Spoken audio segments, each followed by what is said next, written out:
Mangla dam पर जेर तामीर अहम पुल बिलाखिर 20 साल बाद मुकम्मल हो गया है। इसके बाद 29 किलोमीटर का फासला सिमट कर सिर्फ 7 किलोमीटर रह गया है। यह पुल आज़ाद कश्मीर के दो अहम अजला मीरपुर और कोटली को आपस में शॉर्टेस्ट रूट के जरिए मिलाता है। जी हाँ, हम बात कर रहे हैं रठोआ हरियाम ब्रिज की, जो कि पाकिस्तान में इस वक्त सबसे लॉन्गेस्ट डिलेड ब्रिज प्रोजेक्ट था। इस प्रोजेक्ट ने 1 अरब 39 करोड़ रुपए में मुकम्मल होना था, लेकिन अब जाकर 10 अरब रुपए की खतीर लागत से मुकम्मल हुआ है। आज की वीडियो में आपको बताएंगे कि इसके रास्ते में क्या क्या रुकावटें आई और किस तरह यह पुल पाकिस्तान के अंदर जदीद तरीन बॉक्स कैंटिलेवर ब्रिज टेक्नोलॉजी के जरिए मुकम्मल किया गया है। अस्सलाम वालेकुम व्यूअर्स, ब्रिज पाकिस्तान का नया एपिसोड लिए मैं हूं आपका मेजबान अब्दुर्रहमान। आज की वीडियो में मैं स्पेशली कोलैबोरेट किया है उस्मान ऑफिशियल एक के यूट्यूब चैनल ने, जो कि इस डैम समेत आज़ाद कश्मीर पर शानदार वीडियोस बनाते हैं। हमने उन्हें अपने YouTube के साथ कोलैबोरेट भी किया है। अगर आप आज़ाद कश्मीर की वीडियोस देखना चाहते हैं और स्पेशली इस पुल पर क्या डेवलपमेंट हो रही है, तो आपसे रिक्वेस्ट करेंगे कि उनका चैनल ज़रूर विजिट करें, उसे सब्सक्राइब करें, ताकि उस्मान भाई जैसे अच्छे काम करने वाले लोग भी वसी पैमाने पर देखे जा सकें।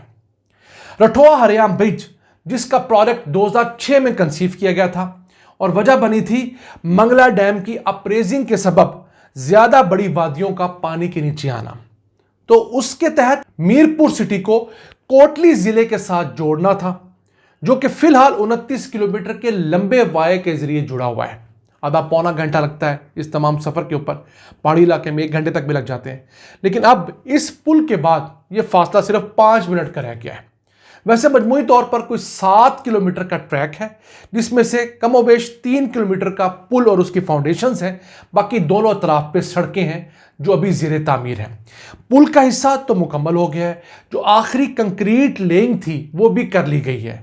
अब इस पुल के ऊपर कोई 1 मीटर भी जगह ऐसी नहीं है जो ज़ेरे तामीर हो। हाँ, इसके फिनिशिंग टचेस रहते हैं, लेकिन इर्द गिर्द की जो सड़कें हैं वो अगले 4 से 5 माह में बन जाएंगी।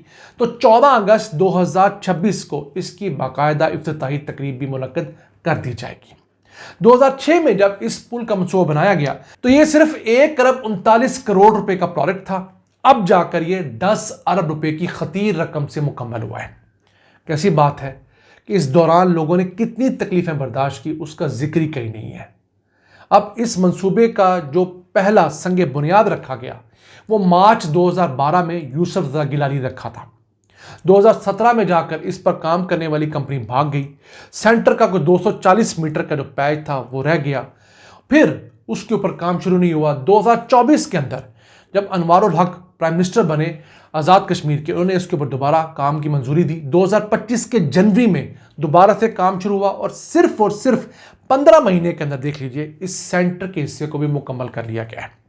अब उस सेंटर वाला हिस्सा जो था वहां पर पिलर नहीं बनाए जा सकते थे, तो उसके लिए एक जदीद तीन टेक्नोलॉजी है, बॉक्स कैंटिलेवर ब्रिज टेक्नोलॉजी, जिसके तहत दोनों तरफ से बराबर पुल की तामीर की जाती है ताकि वजन एक जैसा हो और सेंटर में आके एग्जैक्ट एक ही लेवल पर दोनों साइड्स मिल जाती हैं।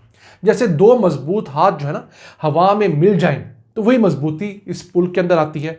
उस टेक्नोलॉजी के जरिए ये पाकिस्तान में मुकम्मल होने वाला दूसरा ब्रिज है। इससे पहले दरिया झेलम पर एक और ब्रिज बनाया गया था जिसका नाम है ढांगा गली ब्रिज, और उस ब्रिज को भी इसी टेक्नोलॉजी के जरिए मुकम्मल किया गया था। अब ये निस्बतन उससे ज़्यादा तवील ब्रिज है और ये आज़ाद कश्मीर के अंदर उस इलाके के अंदर तरक्की के नए रास्ते खोलेगा। अब मंगला डैम 1967 में मुकम्मल हुआ था। उस वक्त इसमें पानी जखीरा करने की कैपेसिटी 5.88 मिलियन एकड़ फीट थी। 2004 तक इस डैम में मट्टी, रेत और गारा आने के सबब इसकी सलाहियत 4.6 मिलियन एकड़ फुट रह गई थी, कम हो गई थी। फिर इसे रेस करने का प्रोजेक्ट बनाया गया, डैम को 30 फुट ऊंचा किया गया, जिसके सबब मजीद वादियां पानी के नीचे आईं और 2.9 मिलियन एकड़ फीट इजाफी पानी इस डैम में जखीरा होना शुरू हुआ, जिसके बाद इस डैम में पानी जखीरा करने की कैपेसिटी बढ़कर 7.5 मिलियन एकड़ फुट हो गई। यह प्रोजेक्ट 2009 में मुकम्मल हुआ। तो इस एडिशनल प्रोजेक्ट की वजह से 44,000 अफराद बेघर हुए, 8,000 से ज़्यादा घर जो है पानी के नीचे चले गए। मजमूई तौर पर इस मंगला डैम की वजह से हमारे आज़ाद कश्मीर के 1 लाख भाई जो हैं वो अपने घरों से बेघर हुए हैं। 32,900 घर जो हैं वो पानी के नीचे हमेशा के लिए चले गए हैं। 80,000 एकड़ ज़मीन जो है वो इस डैम के नीचे आ चुकी है। 6 कस्बे और 255 देहात ऐसे हैं जिनके लोगों ने अपने ज़मीनों की, अपनी जायदादों की, अपने आबाओ अजदाद की कब्रों की कुर्बानी दी है इस मंगला डैम के लिए। और ये इस वक्त पाकिस्तान में पानी ज़ख़ीरा करने वाला सबसे बड़ा डैम है।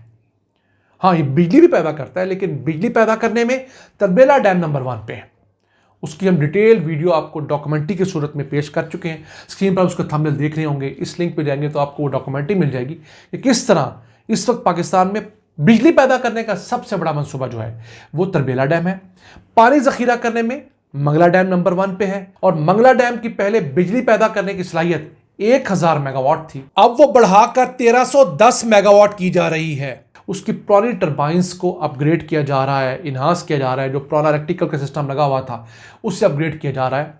तो ये ऐसे मंसूबे होते हैं जिन्हें चंद माह में मुकम्मल होना चाहिए, लेकिन बदकिस्मती से हमारे यहाँ सिर्फ इनिशिएटिव्स की कमी होती है, हम फैसला नहीं ले पाते। और देखिए 20 साल बाद हम एक पुल मुकम्मल कर पा रहे हैं जो शायद 20 माह में मुकम्मल हो जाना चाहिए था।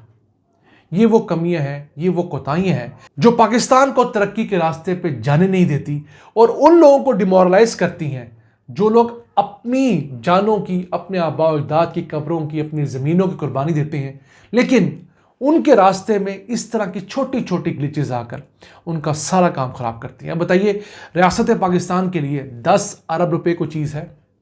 एक ऐसा मुल्क जो कि एटॉमिक एनर्जी रखता है, एटॉमिक पावर है, उसके लिए एक पुल बनाना को बहुत बड़ी रॉकेट साइंस थी, जिसने दुनिया के बड़े बड़े डैम्स बनाए। तरबेला डैम बनाया, मंगला डैम बनाया, बादशाह डैम इस वक्त अंडर कंस्ट्रक्शन है।